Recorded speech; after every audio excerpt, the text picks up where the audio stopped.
অন্তহীন কৌতূহল, বিস্তর গুঞ্জন, টান টান উত্তেজনা, একটিমাত্র খবরকে কেন্দ্র করেই আলোচনার জাল চারদিকে, সীমান্ত পেরিয়ে ওপারেও। খবরটা এলো ভারতীয় সংবাদ মাধ্যম থেকে। শহীদ ওসমান হাদি হত্যাকাণ্ডের সন্দেহভাজন প্রধান আসামি ফয়সাল করিম মাসুদ ও তার সহযোগী আলমগীর হোসেন ভারতে গ্রেফতার হয়েছেন।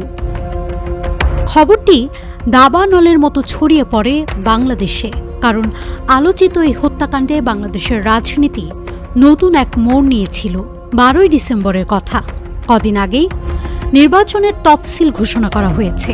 ওসমান হাদি নিজেই একজন প্রার্থী। ইনকিলাব মঞ্চের আহ্বায়ক ওসমান হাদি টিভির পর্দায় তখন সরব। বিএনপির হেভিওয়েট প্রার্থী মির্জা আব্বাসের বিরুদ্ধে প্রতিদ্বন্দ্বিতায় এসে আলোচনার কেন্দ্রবিন্দুতে।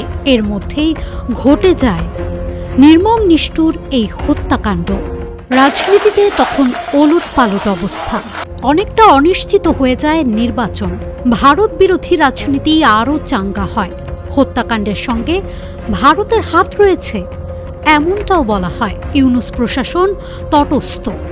শাহবাগে লাগাতার অবস্থান শুরু হয়। সবার দৃষ্টি শাহবাগের দিকেই। সিঙ্গাপুর থেকে তখন খবর আসে ওসমান হাদি আর নেই।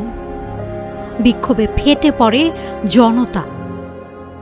প্রথম আলো, ডেইলি স্টার, উদীচী আর ছায়ানটে চালানো হয় আগুন সন্ত্রাস। প্রফেসর ইউনূস সবাইকে শান্ত থাকতে বলেন। পরিস্থিতি তখন অশান্ত, উত্তাল। বলাবলি ছিল হত্যাকারী অবশ্যই ভারতে চলে গেছে, যদিও আখেরে তা প্রমাণ হয়েছে। কিন্তু কিভাবে তাদের গ্রেফতার করা হলো এ নিয়ে পর্দার আড়ালের অনেক খবর চাউর হয়ে আছে। দুদেশের মধ্যে তথ্য আদান প্রদানই নাকি এই চাঞ্চল্যকর হত্যাকাণ্ডের জট খুলতে সাহায্য করছে। বাংলাদেশের প্রতিরক্ষা গোয়েন্দার হাতে খবর ছিল শুটার মাসুদ আর আলমগীর দুজনেই পশ্চিমবঙ্গে লুকিয়ে রয়েছে। অনেকটা নিশ্চিত ছিলেন তারা, যদিও তৎকালীন সরকার তাদের কোনো কার্যক্রমই আমলে নেয়নি।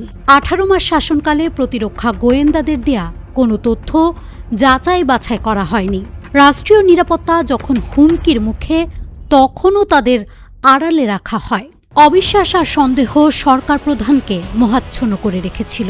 সরকারের ভেতরকার এবং বাইরের একটা শক্তি মিলে নানা খেলায় মত্ত ছিল। অন্যতম উদ্দেশ্য নির্বাচন বিলম্বিত করা। কিন্তু প্রধান রাজনৈতিক শক্তি নির্বাচনের ব্যাপারে ছিল অবিচল। তারা সরকারকে বরাবরই বলেছে নির্বাচন বিলম্বিত করার কোনো সুযোগ নেই। মেজর জেনারেল মোহাম্মদ কায়সার রশিদ চৌধুরী 22 ফেব্রুয়ারি বাংলাদেশের প্রতিরক্ষা গোয়েন্দা প্রধানের দায়িত্ব পান। এর কয়েকদিনের মধ্যেই তিনি ভারত সফরে যান। সেখানে তিনি রর প্রধান পরাগ জৈনর সঙ্গে বৈঠকে মিলিত হন। সম্ভবত এই বৈঠকে জেনারেল কায়সার কিছু তথ্য আদান প্রদান করেন।